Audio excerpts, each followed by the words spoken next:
Well, we're back, unfortunately, in separate locations, but we are back here for the next episode. I know it's very sad. We are back here for the next episode of A Conversation with Kely, episode 84, I believe. Yeah, something like that.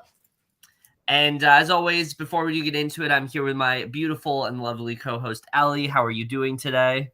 I'm good. Just having a relaxing day before I work this weekend, and I miss you. I miss you too. We'll see each other soon.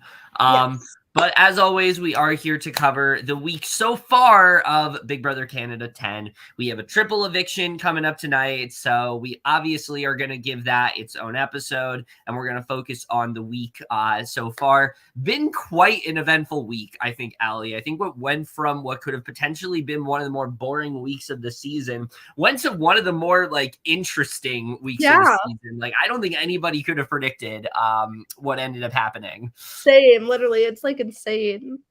Yeah, this week, a lot of what happens, I feel like I've been saying this a lot of the season, feels like a fever dream. I couldn't believe that things played out in the way that it did, but my God, I'm fucking here for it because this late in the game, things kind of felt set in stone. It was kind of obvious what was going to happen. I like when you have those moments where we can rip open that status quo and kind of start fresh. And it seems like that's where we're going within the game. And I think especially at this point in the game, I think that's very exciting to see. But we're just going to go ahead and get into everything that happened. Which, like I said, there's a lot to talk about here. There's a lot that really does end up going down this week. But we're going to start off talking about how Summer is thrilled to have stayed after surviving the block, and Gino is talking about how while the plan was to backdoor Marty, it didn't work out, and he's very concerned that Moose had to pull with some things. And we see that Jacey-Lynne is sensing that Marty's very mad about something and is worried he would target them if he won HOH. This actually proves to be a correct read on her end because we find out before his eviction, Moose actually went to Marty and told him everyone was targeting him in classic Moose fashion, just throwing everyone under the bus. And I was kind of here for it. So we see the showmans, or as I like to call them, the bland mans talk. Pretty much, because they're very boring. Yes, and Gino says it may be in Jacey-Lynne's best interest for her to tell Marty she had the secret veto in an attempt to clear both of their names. And right before the HOH, Gino lies to Marty and says they had no plans to ever backdoor him, especially with Jacey-Lynne now having the secret power. Basically, they don't want to lie to him or anything like that. But that's essentially what they end up doing, which it's not a total lie because obviously Jacey-Lynne didn't use the secret veto at all. But at the same time, it's you can really see Gino is trying hard to cover his bases. And I feel like if he did this with literally anyone else that wasn't Marty, this would be the thing that gets him sent home. But because Marty has this obsession with Gino where he wants to be up his ass constantly, for some reason, this ends up working, even though it's a really terrible play. Oh God, it's so bad. It's such an obvious lie. I just don't understand why he thought this was a good idea. But the HOH goes down. Sadly, Marty does, in fact, win here, which is not a very ideal. Not very ideal. I don't know what that sound was, but that's me. That was just that's me being very annoyed that Marty won another HOH. Yeah. Bye. Yeah, very, but yeah, very, very, very unfortunate that ended up happening. But Marty says that he wants no one to control his HOH this week. He wants to be fully in control of what's going on. I don't know about that, Marty. I got to be honest. I don't think you're going to be the one in control. I think it's going to be. I don't even know if it's going to be a person that's in control. Honestly, okay, Martin. Yeah, I just don't know anymore. Martin. So Gino further confirms that they didn't have any intentions to backdoor him, and Marty once again makes a deal to keep him safe for some reason. And Betty knows that she's going up and is very distraught with how close she was to winning. She's unsure if she has much fight in her after this week. And I just felt so bad for Betty throughout this entire episode because she's in a situation where realistically, yeah, she should talk to the HOH, but she knows that there's no reason to talk to him because Marty is just so after her at this point. Like, Marty is so adamant about like targeting Betty. I don't really blame her for not wanting to talk to him. Like, I get what Josh is saying when he brings up the fact that like, Josh is, that she needs to have good sportsmanship and still talk to him because he's the HOH. But when he's targeted Betty every single opportunity that he could, I don't really blame Betty for just wanting to like sulk around, So yeah, not the greatest thing. Not great for Betty at all. I was really feeling bad for her here, but I feel so bad for her. Yeah, I do too.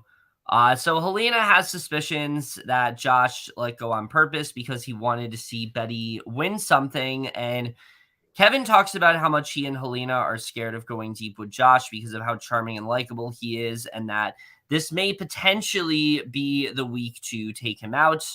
And Josh then talks to Betty, and they agree that they need to win the veto and that there's a possibility that Summer could end up going up. And she makes it clear that she doesn't want to talk to Marty, which he feels is a bad idea because at the end of the day, Marty is still the one in power. Again, I don't really blame her here at all, considering how everything played out. Yeah. I will say, like, I like Josh, but his game is not that great. It's not. I feel like Josh has gotten very like complacent in the past few weeks. It's very much like, because he's literally said like he would be fine throwing his game to Kevin. He told Betty he was okay with like not winning the HOH. I don't really understand Josh's game at this point. Like, I don't see him playing this winning game. Like, yeah, he's positioned in the middle, but what is he doing with that positioning? Not much. And I feel like that is going to hurt him in the end. So I'm just not that impressed by Josh overall. Yeah, agreed. So Gino talks to Marty and he admits to him Betty is his target because of how strong she is mentally. He tells him to not worry about this week, and he hopes they can both get to the end together. And JL doesn't buy this because every time Marty has said this, that the person has gone up.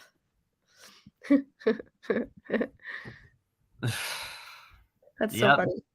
Yep, which remember that because it's gonna come back later on in a big way. So funny. It really is. Josh, like this, oh my god, like what happens is the funniest thing. Josh goes to Marty and he says he feels he owes him an apology because a lot of the times he's with Betty, she exhibits behavior that doesn't align with who he is as a person, and he wants to separate himself from those behaviors. Marty lets him know the plan, and Josh is less than thrilled to hear he's going on the block since it's possible he could go. And he just hopes he's still here, and if everything goes well, he could see him in the finale, but warns him about jury management and relationships. Which, again, is something that Marty is not thinking about really at all in terms of jury management. Like, especially if you want Betty to vote for you, like, there's no way that's going to happen. Like, no way. I don't see anyone voting for Marty at this point. Like, I think he had some people in his back pocket, but he just keeps burning everyone. Yeah. Not great. Not great at all. Ugh, I know. Yeah. Betty talks about how little interest he has in talking to Marty, and Josh admits to her he's going on the block, and she says Marty is her arch nemesis at this point. And while he didn't directly say he's coming for her, it was obvious he is. What a queen. Oh, yeah. I love that Betty just has no interest in talking to Marty at all at this point because it's so iconic. Yeah, because again, like, how is that going to benefit her? Like, all that's going to do is like give her this false hope that she's not going on the block when it's like obvious that she is. So it's like, it just shows, like, again, how bad Marty's game is as well. Like, he hasn't been willing to, like, change up anything. He hasn't been willing to, like, go a different direction. He hasn't tried to, like, mend fences with Betty at all. He claims that he's doing that this week, but, like, he doesn't show it. Like, it's just really bad. Very true. Haleena talks about how much she is playing Marty, but it really is just her safety net.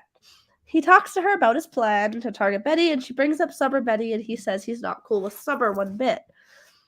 And he feels alone with Gino JL and Betty Josh. He wants her on his side, and she says they could take each other to Final 2. Which, again, I do think Haleena's doing a really good job of playing Marty here. She's got him fully convinced that, like, she's going to take him to Final 2. And truthfully, like most of the people, I just don't think she takes Marty very seriously at all. And I think she cut him the first opportunity that she could. So, she will. She'd probably cut him, like... Oh, I think she definitely cut him, like, first chance she gets. The thing is, I feel like that's... I appreciate that. I love that. I feel like that's the case for most people. That's the thing. Like, Yeah. Like, nobody trusts Marty. Yeah, definitely. Definitely. Marty invites Betty and Haleena to Wendy's. He does this as a way to possibly mend fences with Betty. And he gets a message from Season 7 winner Dane, and Betty and Haleena have a little bonding moment, which is really cute. Yeah, that was good to see. Yeah. Like, I've always enjoyed their friendship. Yeah, I haven't seen a ton of it, but that was a good moment. Yeah. Yeah, lately they haven't really had a lot of moments, but like earlier in the game they did. Did she tell Betty about the whole Alec Keisha thing? Which one? Remember she like talked to Betty about that? I think it was Betty that she talked to. I think. About like her struggle with it. I'm pretty sure, but I don't remember. I think so. It might have been her. Yeah. I thought that's what they were going to show, but I guess not. Yeah. All right, then Kevin reads a prompt about Canada voting for one person to win the Bel Air direct eviction protection insurance. The house guest chosen cannot be nominated and is safe for the week. And then Summer ends up winning, and she's super excited about it. She thanks her fans as well as Canada and says she loves them, which I am so happy about this. This was the Hail Mary that we needed. Like, yes! this was a sign that, like, this week was not going to be as bad as we thought it was. And this was really good to see, because especially it was good because Marty literally mentioned, I think, a couple scenes prior that, like, he didn't trust Summer at all. He doesn't want her in the game. Like, this was a great, like, fuck you to Marty. It definitely kind of, like, ruins any other plans. Yeah, for sure. Because Summer can't be backdoored now in any way. As she should. Yeah. That being said, I don't think Summer, like, does much else this week after this. She kind of chills. She's kind of more low-key this week. Which does worry me a bit in the triple, but we'll talk about that. We'll see. She needs to win a comp. She really does. She really does, because she could go. She could go. I don't want her to go. I don't either, but, like, it's certainly possible. Like, honestly, right, the main people I'm rooting for right now are Summer, Betty, and Haleena. Yeah, same. And also Kevin, too. Yeah, and Kevin, obviously. I mean, and Josh, yes, but, like, he can frustrate me. I'm very back and forth with Josh, I gotta be honest. Well, same. I like him as a person, but... Yeah. Anyway, Marty once again goes ahead and nominates Betty and Josh for eviction, with his reasoning being them being a powerful duo and how they would target him next week. Yeah. Boring! Very boring. Very boring overall. But you know, that's Marty for you. Not willing to change up anything. Now, Wednesday, however. Yeah, that was the end of Mondays. So now let's get into the good episode. Wednesday's episode is fucking insane. There's so many things that happen here to discuss. I think this was probably one of the more eventful episodes of the season, to be honest with you, because there really is a lot to talk about here.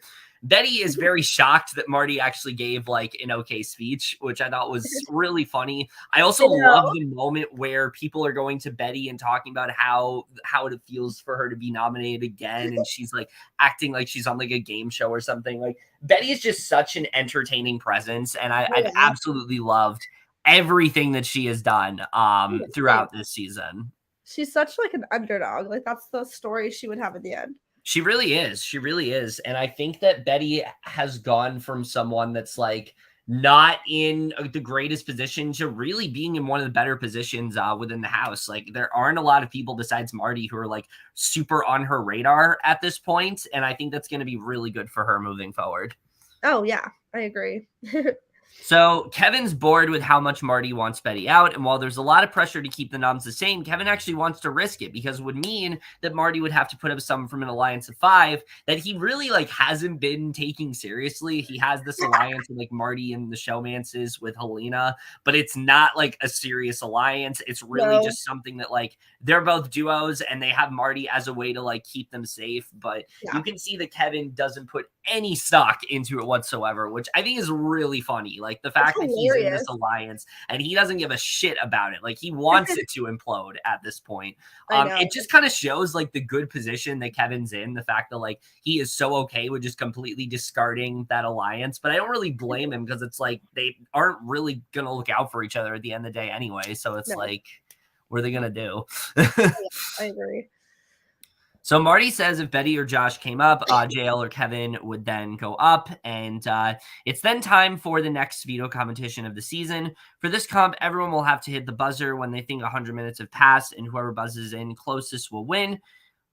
This challenge involves sitting in a coffin filled with blood and having guts poured onto them. This challenge was pretty brutal. It was. You're sitting in this coffin with like blood, and there's like literal, not actual entrails, but like, you know, fake. Like, human. Literally, like most of the episode was this comp.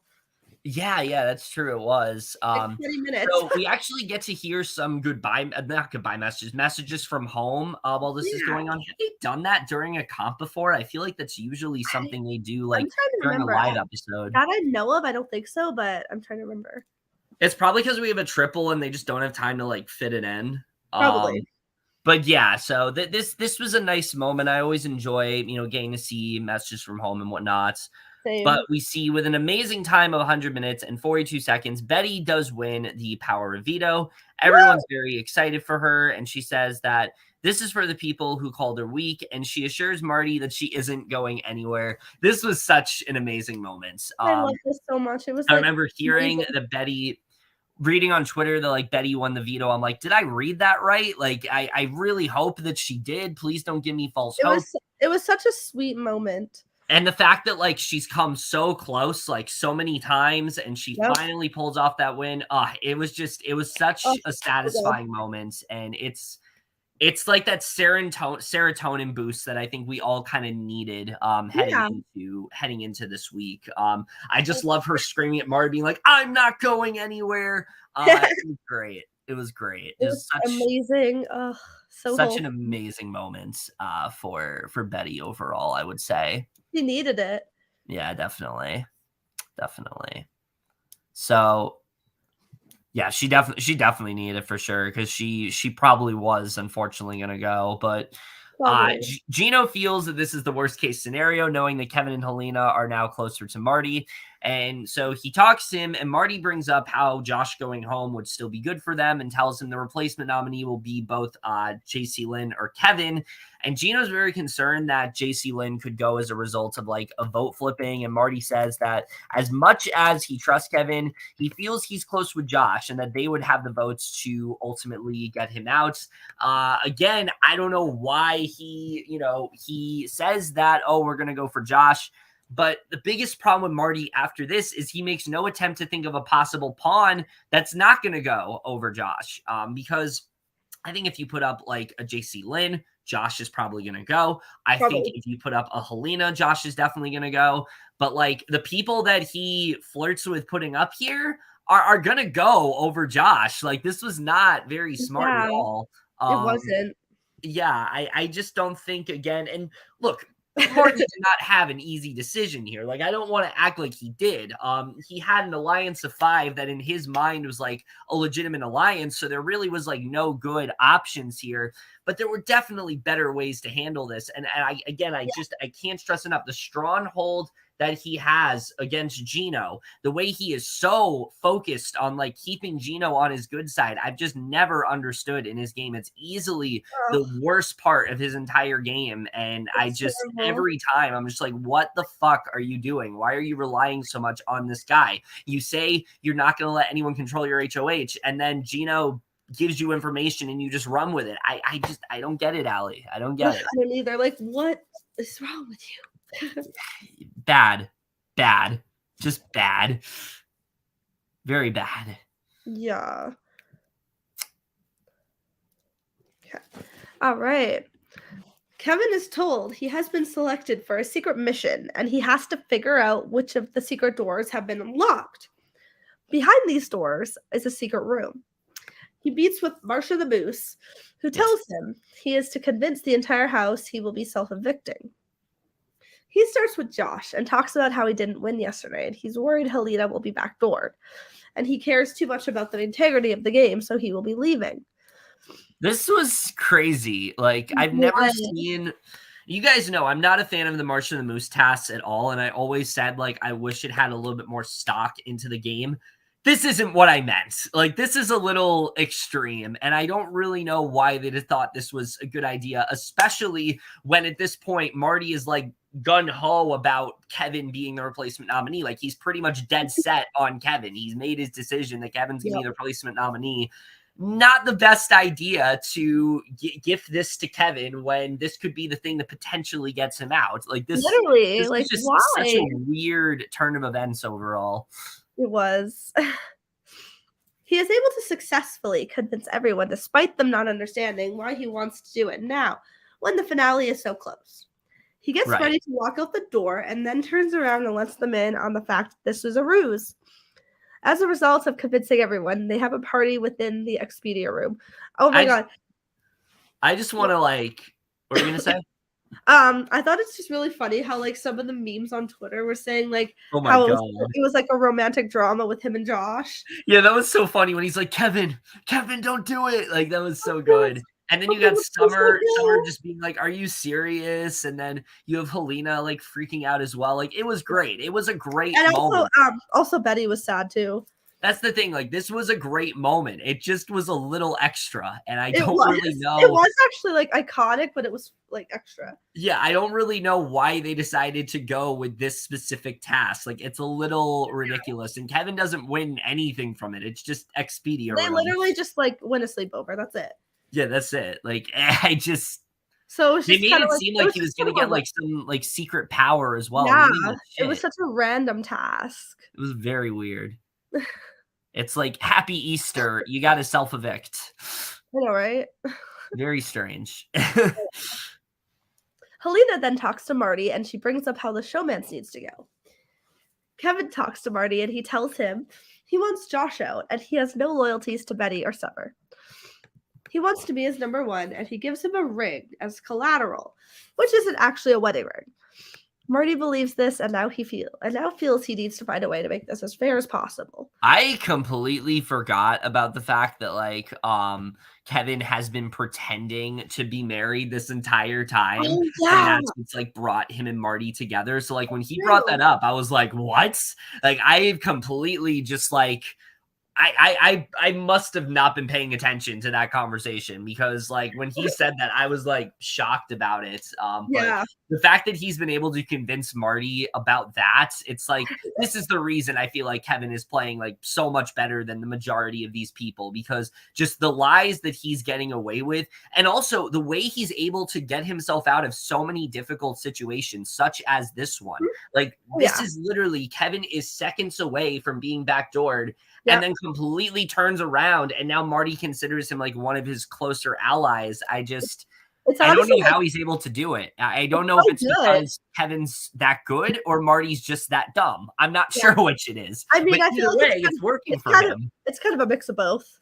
I honestly don't know. I feel like Kevin's game, the reason it's working so well, I did see someone say this on Twitter, is that, one, he's very self-aware of the kind of game that he's playing, but he also, like, knows how to play with the cast he's dealt with. And that's something that's very important, I feel like, in a game like this, is, like, you want to know the cast you're dealing with. You want to be comfortable with that cast. And I think when it comes to Kevin, what he's done such a great job with is understanding the hand that he's dealt with, understanding how to, manipulate these people. And again, the way he's doing it to Marty is honestly really impressive. It's crazy what he's doing, but it's working for him. I think it's definitely working for him so far because Kevin does not touch the block here.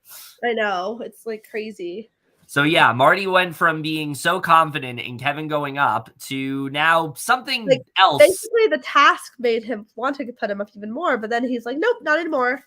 Yeah, they didn't. Yeah, because he brought up like his connection to Josh and things like that, which Josh didn't do a great job of making that secretive, but Kevin didn't either. But in hindsight, it doesn't really seem like that's going to be much of a factor because of what actually happens. So. So Marty doesn't go through with this plan. Instead, he does something a little bit different, Allie, a little more out of the ordinary. Let's get into this crazy. I wouldn't exactly call it big brained, but it's definitely different. It's crazy and hilarious. Yeah. All right. He eventually comes to the conclusion to pass out gummy bears to his alliance. There are 3 yellow and 1 red, and whoever draws the red will be the replacement knob. Gino does suggest to put a 4th one in for him. Nobody seems to take this seriously. I just don't know how anyone thinks this is a productive way of handling things. I will say Jacey-Lynne's DR about it was really funny. Yeah, like what you're passing out fucking gummy bears to decide who's gonna go on the block. Like, how do you expect anybody to respect your game after this? Like, I just don't understand what Marty is thinking. And the fact that like someone's gonna go because of a red gummy bear is so funny to me. Like, you can't even Marty can't even take credit for this. Like, someone is going because of a red fucking gummy bear. Like, that's why this happened. This is what it's come to. It's like the most cracked thing ever. That's also true, Adrian. It's like, this is something you do when there's like a large sum of money you need to pay and you need to figure out who's going to pay the money. Like, then you put in gummy bears. You do not do this for someone that's going to go on the block. Like, this is... Oh, I was saying same to Janae's comment, by the way. Yeah, definitely. It is really funny. So funny. And yeah, Josh was definitely very, very emotional. It was very funny to see. Yeah, that's true. It was. Right?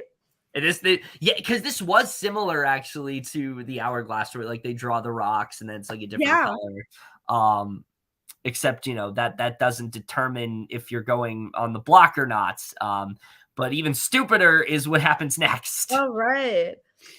Gino draws the red gummy bear, and Kevin immediately is thinking of flipping his vote to turn on him, despite assuring Marty he would vote Josh.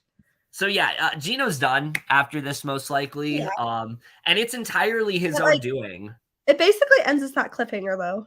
Yeah, it does.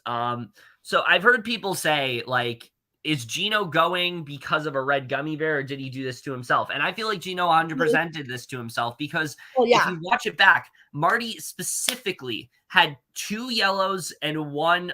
He had 2 yellows and 1 red, and he told Gino, "I can put in a 3rd yellow if you want."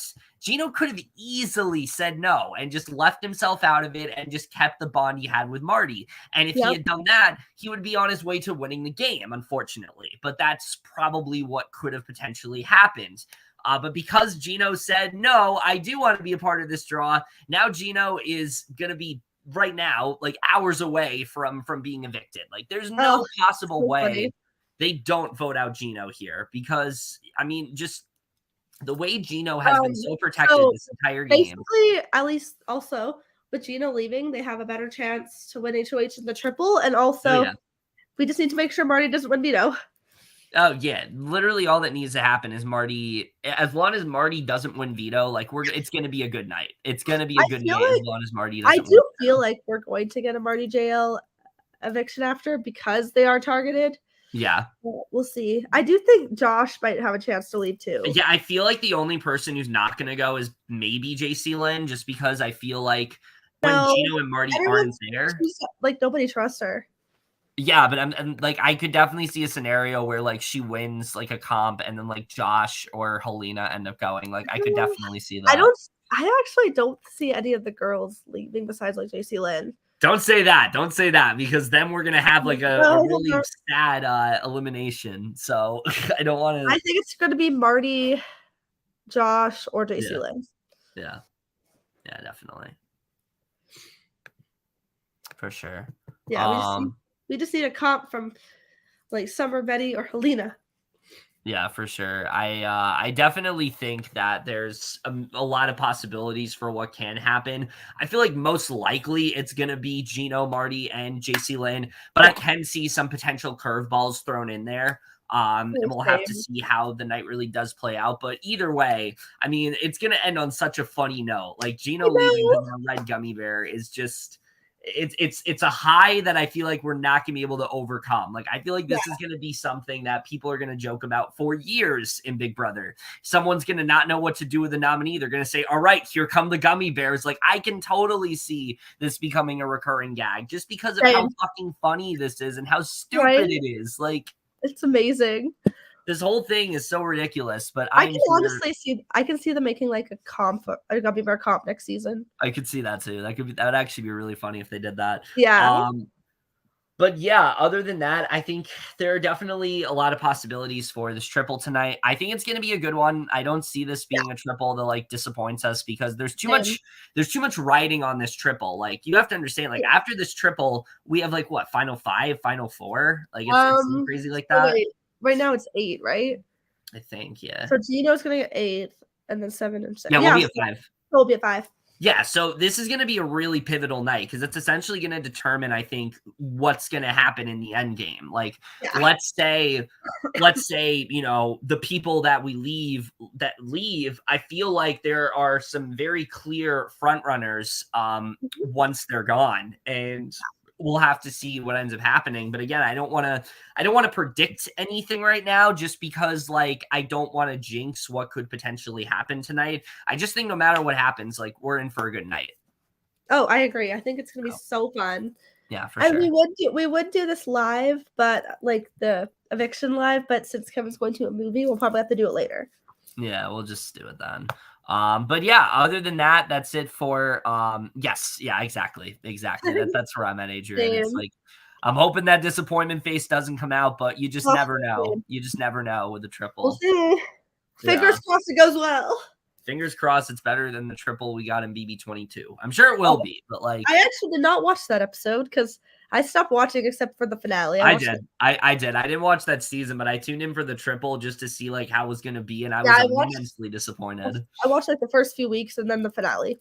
Yeah, like I literally tuned into that triple and I'm like, oh, this is why I'm not watching this season, because it's like the most predictable fucking outcomes. But either way, that's it for this little portion of the Big Brother Canada 10 coverage. Very excited to see how the triple eviction does play out later tonight. But that's it for this video. Hope you guys enjoyed it. We will see you guys in our next video, and we will see you guys for that. Okay, bye.